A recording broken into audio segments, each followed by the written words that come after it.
Welcome to the Vault Archons. I am the Keeper of Keys Kraz, and today we are going to look at House Brobnar. So we're going to actually look at the houses individually, and House Brobnar is a 52 card set, but technically it's 370 cards. And the reason that it's 370 cards is quite simple. You have these cards right here, and these are Mavericks. There is the possibility for every single card from every other set to belong to Brobnar. So there are technically 370 cards for every house in the game. The official cards that belong to House Brobnar all the time is 52 though. So we're going to take a look at these cards. And some of these, as you can tell, are proxies. I do not own all the cards for House Brobnar. Some of them are not, they're printed and then they've been put on low quality card stock to back them. And I'll show you how to do that if you want to make a proxy deck at some point in the future. The easiest way to do so is go online and look up some of the other trading card games, look up their commons and buy them in massive bulk. A couple thousand cards for a few dollars probably. So House Brobnar, the best way to describe House Brobnar is the fighting house. It is mostly about fighting your enemy, putting very powerful creatures on the board, and then using those creatures to destroy the enemy creatures that you want to get rid of. House Brobnar can be a great house. It just depends on how good the synergy is. I think out of all the houses, I think I've found the most decks where Brobnar has had bad combinations. I think it's the one out of all the houses I have seen so far that has had the most bad synergy. Now, there are circumstances where House Brobnar has incredible synergy. So I do like House Brobnar. I just feel that the generation of House Brobnar needs to be worked on. I think that it generates too many cards that rely upon fighting and destroying the enemy, where that is not always an option with the cards that you were given inside of House Brobnar. Every other house has its own failings sometimes, but overall it's a fantastic house, has some incredibly good combinations, and really can be good. It does not have one of the better amber stopping capabilities out of the houses. So it is not going to be the house usually that is stopping your opponent from forging keys or making their keys more expensive. There are some rare exceptions inside the house. If you want a house that has the biggest possible creatures in the game, and if you do get the right synergy with it, your opponent is going to have an incredibly hard time dealing with your super powerful board. So that is House Brobnar. Good house, great powerful creatures, and it is your fighters. So the first set of cards we're going to look at in House Brobnar are the ones that are about amber gain specifically, and really I think from the most powerful to the least powerful. So the most powerful, potentially overall, the one that you're probably going to be able to use the most, as long as you have a board clear, is Loot the Bodies. This right here is probably the most common one that you're going to get a ton of amber out of, because there's a lot of ways to destroy enemy creatures and it doesn't require fight mechanics. After that, you've got Blood Money. You're always going to end up getting the amber from Blood Money, because you're going to put 2 amber from the common supply on one of their creatures. Once you kill that creature, you get the amber. You will eventually kill that creature. After that, you've got the War Chest. Now, the War Chest has potential to gain a tremendous amount of amber, but it also can be a dead card depending on the deck, because you have to, one, declare House Brobnar, and then fight with your creatures. Well, if you don't have a lot of creatures or cards that cause fight effects, and you have to destroy them at the same time, or is it just fight? Yeah, destroy in a fight. So it requires both fighting and destroying them.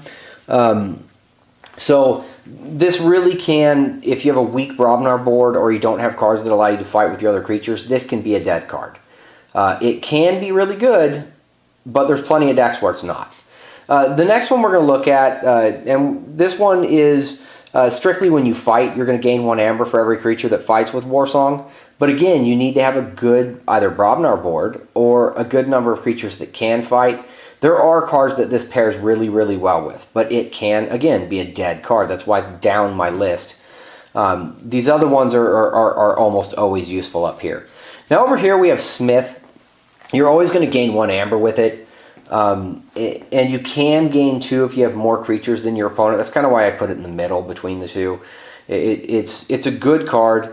These two can be about the same, but this one you're always going to get 2. This one you're going to get 1 or 3. So it can be better than Blood Money. It can be worse. So that's those cards. And there is a great potential for amber gain, but I think this one is the best. Unless you have a giant Brobnar board. If you have a giant Brobnar board, these then move up to the top. These become better. So it really depends on your deck. But if you're just going to say in any deck, these are almost always useful. No matter what the deck is, these are going to be useful. This one will be 1 amber in some decks and 3 in others. So that's the way that those cards kind of pan out. So the next set of cards we're going to look at in the House of Brobnar are direct damage cards. Cannon is probably, in my opinion, at the top as far as the direct damage cards go. The reason is every time you declare House Brobnar, you're going to do 2 damage. Unless your opponent can clear off artifacts, at which point, if they have a really powerful artifact control deck, this can be a dead card. Then after that, you have Lava Ball, because it's going to do 4 damage with 2 splash. It's a tremendous amount of damage. It's one of the higher damage cards in a single hit, would be with that one. And then after that, you have Punch. You're going to gain an amber when you play this, and you're going to do 3 damage. So it's a good damage card. And then you come down to Mighty Javelin. This one is a 1 amber gain and 4 damage. Now, it's more damage than Punch, but the problem with this one is it's an artifact, so it can be cleared, just like Cannon. The difference is this one does its damage once, this one does its damage every time, so as long as this stays on the board, it will outdamage Javelin, or pretty much anything else here. After that, we have Phoenix Heart. This is an upgrade. As long as you can control this upgrade, it's fantastic. If you can't control this upgrade, it can be bad. Now, this can be used to, say, play on your opponent's creature and then kill it. So it can be really powerful. It can move way up to the top if played right. This could be misplayed in so many different ways. I generally don't think you want to play it on your creatures because you usually have a bigger board. So, and the last one, in my opinion, out of the damage abilities is Autocannon. It's a 1 amber card when you get it. The problem with this card is it doesn't work well with Coward's End, and Coward's End is the best board clear, well, one of the best board clears in Brobnar. If you don't have Coward's End, this is a great card, because then you don't need to worry about the damage. But if you do have Coward's End, this is a dead card. If you have Coward's End, you're not going to play this. So just be aware of that. It can be a good card, but you have to be careful with it. So those are the damage cards. So the next cards we're going to look at are the board clears. Now there are some creatures that have effects that these other cards do have, but these are specifically board clears. So the first one is Champion's Challenge. The reason that I think this is a better board clear than Coward's End is because Champion's Challenge just requires you to have a creature on the board, and even if your opponent has a stronger creature than you clear everything but one of their creatures. So, good card. Coward's End can be better if, for example, your board is damaged and theirs is not, and then you clear their board. But this one can be made dead by, for example, Autocannon.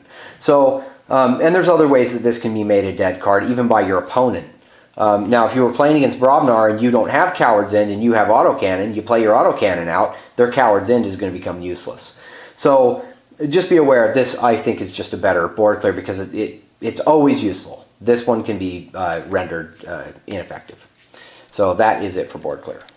So next we're going to look at the cards that are either key stoppers or ones that make it hard for your opponent to forge a key.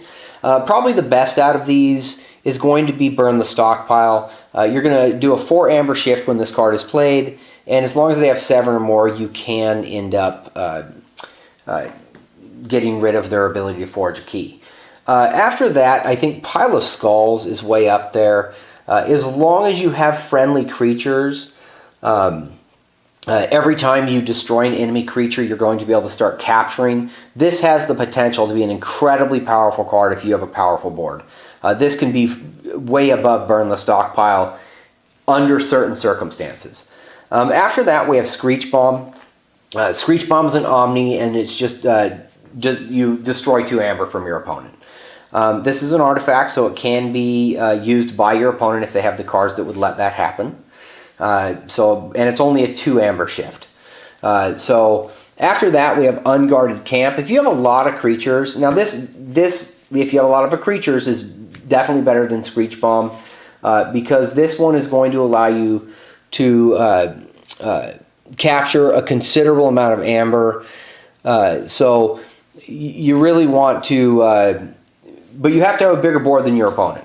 So there's a lot of ways that this can be rendered ineffective, especially if you don't have a good board. After that, we have Iron Obelisk. Now this is an artifact, so it's going to stay on the board. And if you do have a lot of Brobnar and a lot of powerful Brobnar, this can be a great card. Now there are some circumstances where this can be an insanely good card. For example, if you had autocannon and a ton of really powerful Brobnar creatures and this could become an incredibly powerful combination. But overall, your opponent is going to focus on killing creatures off, not damaging your board across the board. So those are the ones that can affect your opponent's ability to forge keys. So those are those cards. So next we're going to look at cards that do things like buff your creatures or do game effects that are not really in the other categories. So the first one here is probably one of the most powerful artifacts in all of Brobnar. This one right here gives all your creatures a +1. If you have a creature deck that has even a decent number of creatures, this is going to be effective. It's +1 to power for every creature, every friendly creature. So this is an incredibly powerful card under most circumstances. It can be cleared by some artifact cards overall, but just generally speaking, it's a great card. After that, we have Barehanded. This is the only artifact removal in Brobnar. Unfortunately, there's just not much artifact removal here. You are going to gain an amber when you play it, but you're going to return all artifacts. So it can be useful, but not amongst my favorite cards, especially when it comes to artifact clear. After that, we have Sound the Horns. This is 1 amber, and it's great to bring out your Brobnar. It's just a single search for a Brobnar creature. You search for a Brobnar creature, bring it out on the board. After that, we have a buff. This is the only taunt that's available to Brobnar, which is Yo Mama Mastery. So you're going to fully heal the creature, gain an amber, and give it taunt. Can be a useful card because Brobnar is so strong. So it is a decent card, but there's ways around taunt. Still not too bad. After that, we have Blood of Titans. This is a great card. It affects every creature in the game. It's a 1 amber game when you play it, and it makes your creature +5. +5 for even a 1 strength creature turns it into a 6 strength creature. If you played this thing on some creatures, it would make them so nasty to your opponent. Some of the elusive creatures that have really nasty effects can just be really mean with this effect on them. After that, we have a stun. This is a 3 creature stun. It's not among the stronger stuns in the game, in my opinion. It's not terrible, but it's only 3 creatures, and I'd rather have board removal. So it's an okay card. After that, we have Take That Smarty Pants. This is only really useful if you're playing against logos. Other than that, it's 1 amber, and mostly the only reason it's not a dead card is you can get 1 amber off of it.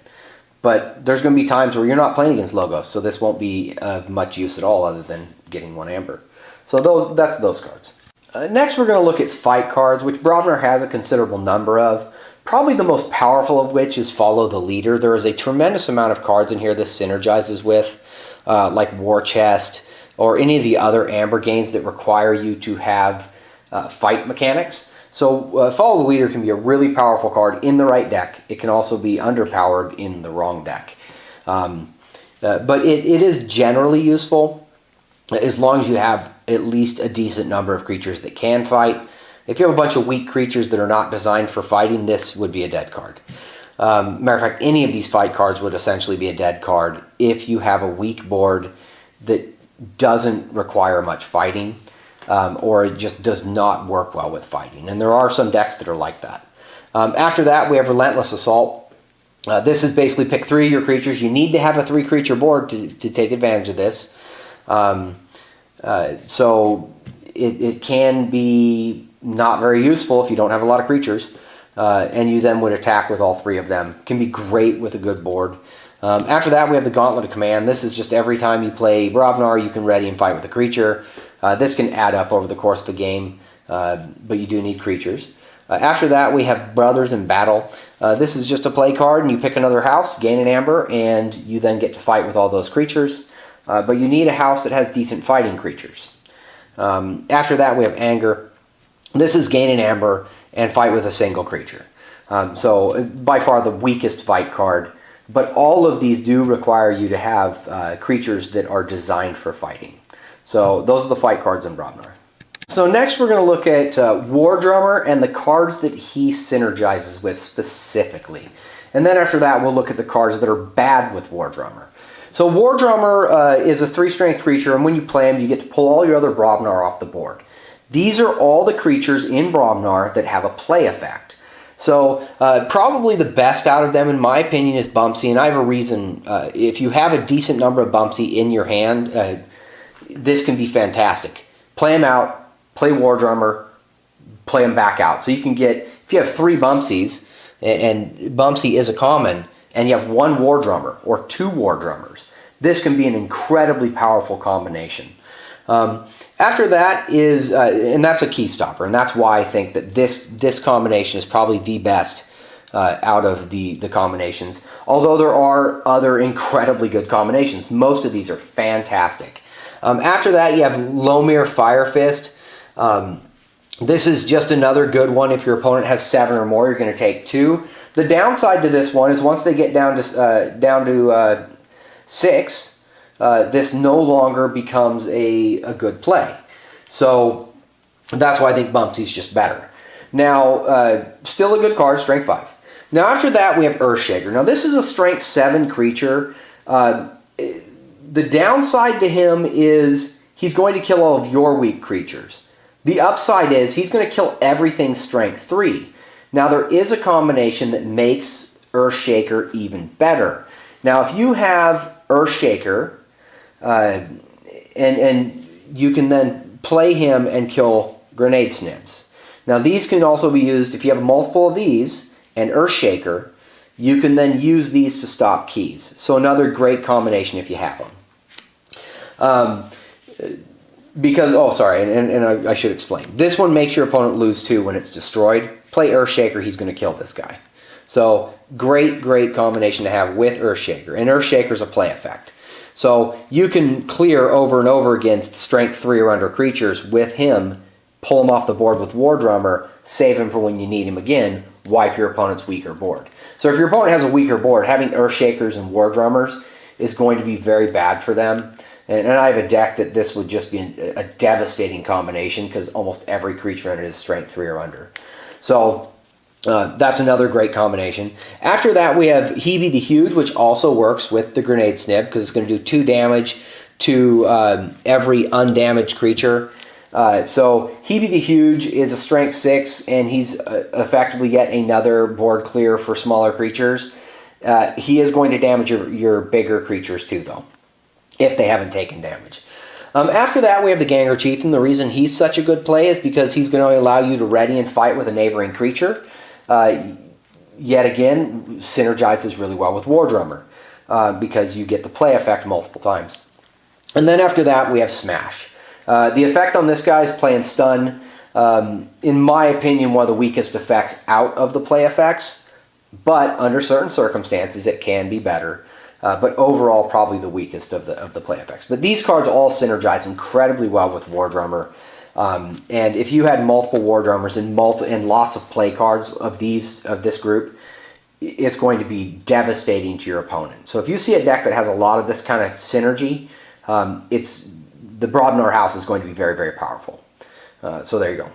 So next we're going to look at the cards you don't want to have on the board when War Drummer comes into play. And these generally just don't synergize well with War Drummer. The first one is the Khalifi Dragon. This guy's already difficult to get out. He takes 7 amber or more to even be able to play. So if you pull him off the board and you no longer have 7 amber, that was a terrible play. You don't want to have War Drummer and this guy in the same deck most of the time. There are circumstances where you could get the amber back and still get to play him out. But overall, it does have the ability to pull Khalifi Dragon and Khalifi not be able to enter the board. After that, we have the Looter Goblin. The reason that you don't want this guy leaving the board is because if he's ready from the last turn, his Reap ability is going to let you gain amber when your enemy creatures are destroyed. And this guy can synergize really, really well with certain cards in the Brobnar house. So you don't want this guy coming back off the board and not being able to reap. Brobnar does not have cards that ready to use a creature. It has ready and fight, and this guy is not a fight card. After that, we have the Rock Hurling Giant. The reason I put him in this category is essentially once he's on the board, yeah, you could pull all of your creatures off and discard him to do 4 damage to everything, but most Brobnar creatures are stronger than Strength 4. And so discarding those creatures is kind of works against your play plans. And so just generally speaking, you don't need him to leave. Now, he doesn't become weaker by leaving the board, but having your entire handful of Brobnar and choosing to discard it would be usually, almost every circumstance, a bad decision. After that, we have Rogue Ogre. Playing War Drummer and bringing Rogue Ogre off the battlefield, even if War Drummer is your first play, after that you have to play Rogue Ogre back into the game. That's 2 cards, and his effect becomes nullified by that. And then after that is Mugwump. Mugwump, every time he kills a creature, he fully heals and gains 1. He gains +1. You don't want him to come off the board because he's a ramp creature. You pull this guy off the board and you just ruined your entire ramp process. There are circumstances where pulling him off the board could be okay, and that's true with all of these creatures, but I'm just talking about their general effects. You could pull them off to get their heal, to heal them because they've taken a lot of damage, but overall, because of their effects, you don't want these guys leaving the board. So that's those guys. So now we're going to look at the remaining creatures inside of House Brobnar. Now, these are all, like I said, 5 strength or better, except for Pengal Who Annoys. Pengal Who Annoys, this card can be a dead card under the circumstances that you have Coward's End. You don't want to play this card if you have Coward's End. So if you have Coward's End in your deck, or multiple Coward's Ends in your deck, and you have Pengal Who Annoys is essentially a dead card. Because he's going to damage your enemy creatures, and then you'll clear your board and not theirs. And so there's no circumstance you want to play Coward's End and Pengal Who Annoys together. None that I can think of. There may be some weird way to do it, but none that I have seen. After that, we have Tireless Crowcrag. He can't reap, but he belongs to the house that you have activated, but you do not want to kill the last enemy creature. You kill the last enemy creature, and Tireless Crowcrag is not going to stay on the board. He leaves the board as soon as the last enemy creature is destroyed. So, good creature, but don't kill the last creature on your enemy's side. After that, we have Troll. This is a Strength 8, good strong creature. He has no armor, but when you reap with him, he does heal for 3. So he can be a huge problem for a weak board that doesn't have a lot of board clear. After that, we have Crump. He's a Strength 6. After an enemy creature is destroyed fighting Crump, the controller loses 1. This is a great card to have. It is an amber control, so it is a good one to have in your deck. Now, this card right here, King of Crag, is a good creature overall. It's a Strength 7, which is really strong just in the general creature power curve. And if you are fighting another Brobnar player, this is a fantastic creature to have because it's going to reduce the strength of all of your enemy creatures. There's only one circumstance where this would be a bad thing, and that would be if your opponent had the Grenade Snib and had multiples of those, because then they could just play them into play. It would immediately be destroyed. You'd lose 2 amber instantly. So There can be a backfire on that, but overall it's just going to make your opponent's Brobnar just weaker. -2 to all of them, so that's fantastic. After that, we have Headhunter. He's strength 5, fight gain 1, not a bad ability. And then we also have Fire Spitter, which is a strength 5 with 1 armor. It's, I think, one of the only creatures, if not the only creature in all of Brobnar that has armor. And his fight, before fight, not after, so this always takes effect, is deal 1 damage to each enemy creature. This can disable Coward's End again, so you want to be careful with this. Now, this autocannon, these guys, and Pingle Who Annoys all in the same deck could be really bad if your opponent has a bunch of strength 3 or less creatures. It could just ruin their ability to have any board at all. So do be aware of that. But they can disable Coward's End, so also be aware of that. Valdir, this is just a good strong creature. It's going to be strength 6 all the time, and it's going to do 8 damage to anything on the flank. Really good, strong creature. Pingle Who Annoys, we've already talked about him. He just does 1 damage to all enemies that enter board, strength 2. After that, we have Bilgum Avalanche. Bilgum Avalanche, this is a good one. If you manage to keep it on the board, the odds that's going to happen are pretty low, especially if your opponent knows you're going to forge a key, because it does 2 damage to everything when you forge a key. So if your opponent knows you're going to forge a key, they're going to kill this. So just be aware of that. So those are the rest of the creatures for Brobnar, and that is the last of the cards from Brobnar, with one exception. Mavericks. There is going to be Mavericks for every single card. Brobnar can have every single card. So just remember that. And if you ever have a double Maverick deck, it is probably insanely rare. I don't even know if they exist. If they do exist, you're talking about a rarity beyond most rarities. Like, double rares in a deck are rare, but double Mavericks would be on a whole nother level of rarity, and I don't know if there is any. So if there is, and you get one, keep it. Or sell it for some obscene amount of money. So there you go. That is all of House Brobnar and how I feel about the cards as a whole.